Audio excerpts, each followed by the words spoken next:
Hey, number ones, welcome back to my channel. This is the Metatron speaking, and this, well, you know who this is, Steve Kaufmann. He just released a video. Want to speak another language, learn from Europeans? Well, you know, that's intriguing as a European, I say. So without further ado, I'm just going to jump right into it. Let's see what we can learn from him as he learns from us and the whole spiel. About how much the level of English spoken by non-native speakers. Hi, I'm back in Vancouver, and today I want to talk about how much the level of English spoken by non-native speakers of English, how much that has improved, and what that means for the opportunities to learn other languages. What He's absolutely right, by the way. I'll comment on that, but I'll let him speak first. triggered this was watching the celebrations in Budapest, where they recently had an election, and the supporters of the winning party were all, giving interviews to the foreign media. And as I have noticed in so many other countries, the level of English spoken by these people, predominantly young people, is astounding in how good it is. We have a chance to live a life where we are free, we have our rights, we have opportunities. This is a win for freedom, for Europe, for democracy, and it's amazing. And of course, Hungarian is not a language that's similar to English in any way, other than that it uses the Latin alphabet. So why has the level of English improved so much everywhere? This takes me back to sort of what I have always said about language learning. It's a function of motivation. It's a function of the time you put in, divided by the amount of friction, difficulty, inhibition, frustration that the language learner experiences. Fair. I want to comment on this because I try to make my reaction videos as transformative as possible, so also as a way to respect the people that I'm reacting to. But I want to say I agree with him. Given this general rise in the overall ability of non-native English speakers to utilize the language and express themselves fluently has grown exponentially over the last few generations. And I've noticed this in Italy as well, where I'm from, meaning that even in Sicily, my small island, relatively small island in the Mediterranean Sea, still the biggest there. I remember that when I was like 13, 14, no one could speak English. No one could speak English. We knew a couple of words, but that was it. And my father's generation, forget it. Not even those words. They would just read English as if it were Italian. At least we wouldn't. We would try, and fail miserably, but that was that. But then if you look at 15-year-olds right now in Sicily, it's insane. Like, not everyone speaks English fluently, but a lot of them do, and definitely a much higher percentage. Now, of course, this is not the same throughout the entirety of the spectrum of European countries. From a temporal perspective, the overall level of English proficiency in Italy, for instance, has grown exponentially when you compare modern Italian youth right now as compared to 20 or 30 years ago. Still, spatially, Italy still is one of the worst. I guess together with France and possibly Spain, the best ones still are Holland and Nordic countries in my experience. So among those, it's mind-blowing, because even these Hungarians that we just heard in this recording, and then I'll let him speak again, they still had quite a thick accent, but they could speak well. You could still tell that in my experience they weren't as fluent or as native-like as some Nordic people or some Dutch can be. Anyways, I've already rambled a lot. Let the man continue. The big factors are motivation and friction. Okay. Because if you're motivated and there's less friction, you will put in the time. Yeah. So what has happened in the last 20 years, I don't think is that, the quality of language instruction in schools has all of a sudden dramatically improved. I don't think it has changed at all. True. What has changed is that the world has become a smaller place. People can have access through the internet, through social media, to YouTube, Instagram, whatever it might be. People are surrounded by language content in English. Correct. Let's just start with English. And so the opportunity to hear English, to interact in English, is much greater than it ever was before. So the world has become a smaller place. That has strengthened the position of English as a lingua franca. And so some of the things that influence that, obviously, if we talk about friction, first of all, in terms of opportunity, if you live in a country where foreign movies are dubbed, you have That's me. less opportunity. Typically smaller countries. Yeah. If I compare Portugal to Spain, if we look at, Holland, Finland, countries with smaller populations are less likely to dub the films, whereas larger countries, perhaps Spain or Germany. I'm not sure about these situations, but where the films are dubbed in the local language, they have less exposure to English. He's correct that we have less exposure to English, but I will say I don't think it has to do with population, because there isn't that much a huge difference between Italian population and French population. There is, but isn't that much, or with German. I think if you compare like Italy to Portugal, in Italy we do dub. I think it's cultural. That's what I think it is. And also, if he says that Dutch people use still dubbed, well, there still are some of the best speakers of English together with the Nordics. So, massive announcement. Check this out. You're going to love it. As many of you know, or at least I think you know, I've been writing a book, my new journey into becoming an author. I've mentioned this on a few videos and on X, but this book was indeed crowdfunded. Now, any person who has donated or will donate to the crowdfunding will receive a full audiobook, and this is crowdfunding exclusive. So, as a way to say thank you to the people that have donated and supported my dream of becoming an author, if you have a minimum of $5 donation, you will receive the entirety of the audio file of the book, recorded by me with my voice, no AI involved, as a crowdfunding exclusive reward. This applies retroactively, so for all 262 donors that I've had so far, you'll get this, and anyone who decides to donate $5 or more, thank you very much, never expected, always appreciated, then you will be guaranteed a audio file of the book by the end of the crowdfunding campaign. Important, once the crowdfunding campaign is over, this audiobook version will not be made for sale. So this is, once again, crowdfunding exclusive. It's a perk. If you're interested in the audiobook, click the link in the description, and thank you so much. Another consideration is how similar is your language to the, say, in this case, to English. Absolutely. And obviously Dutch people, Swedish people have an advantage. Yeah. But, there's not that much difference between Dutch and German. Good point. Yet Dutch people are, by and large, on average, better speakers of English than German. So He's absolutely right. I never actually thought of it this way. See, I like this man because he has these ideas. His Italian is not great. I'm just going to say it. Not trying to insult him. I think he would appreciate the honesty, to be honest. I think he's really good with languages, and I love his passion. But I do want to underline that he's absolutely right in this instance. And I had never thought of it this way. Man, German and Dutch. And yet Dutch people are so much into German, so you could tell that you will find the occasional German who speaks it extremely well with no accent. It's rarer, though. So there are other factors at play. We could argue that English shares 50% of its vocabulary with French, and yet the English speakers, by and large, are not as good in learning languages as the Dutch or other speakers, or even as good as the Portuguese. Yeah. So another It's more than 50%, but he's correct. consideration is attitude. So as long as English is perceived as the necessary language, the prestigious language, the language of pop culture, then there's far more motivation on the part of people who don't speak English to learn English. And there's less motivation on the part of English speakers to learn other languages. That's correct. That's right. And I imagine this would have applied also to Latin.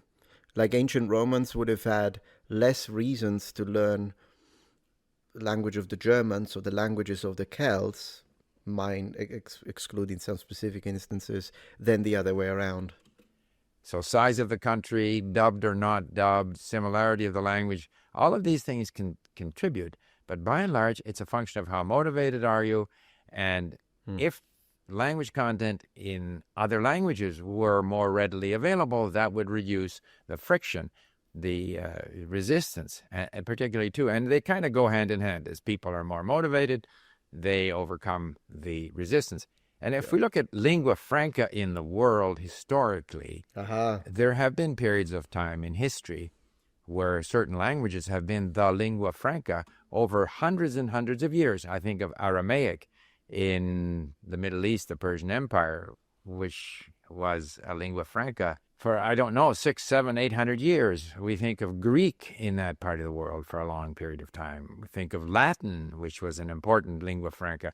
But many of these, and even say Quechua in the case of the Andes, or Arabic as Islam spread through much of what is today the Arabic world. In many cases, these languages were imposed by the elites, religious elites, or educational elites. Military government, or government elites.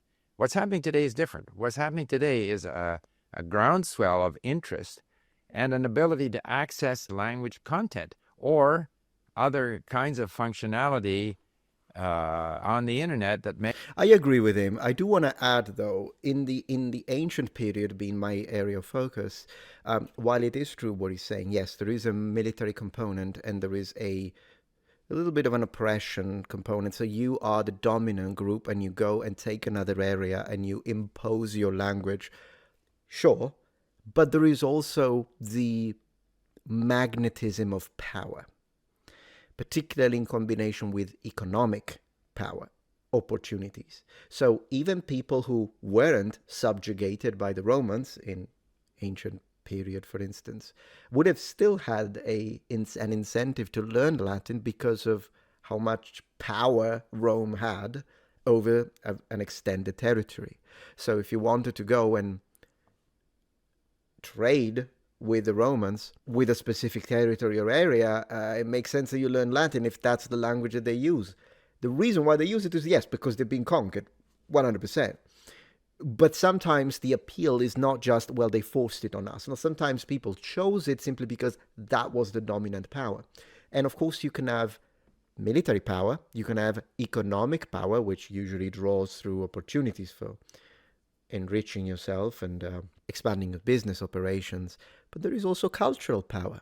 And cultural power can manifest through subculture, which is usually what we define as music, the movie industry today, or literary space in the medieval period and the ancient period, that also draws in a lot of language learning. That's why the Romans learned Greek, even though we had already conquered them. So in theory, it should be the other way around. But the cultural appeal of Greece still worked on the Romans, even though the Romans in theory were the ones above. Just to give you a little bit of a layered, a deeper visual on this. And then the other side of cultural expression linguistically is the religious one. But for that one, I might have to end up talking a little too much, maybe on a different video.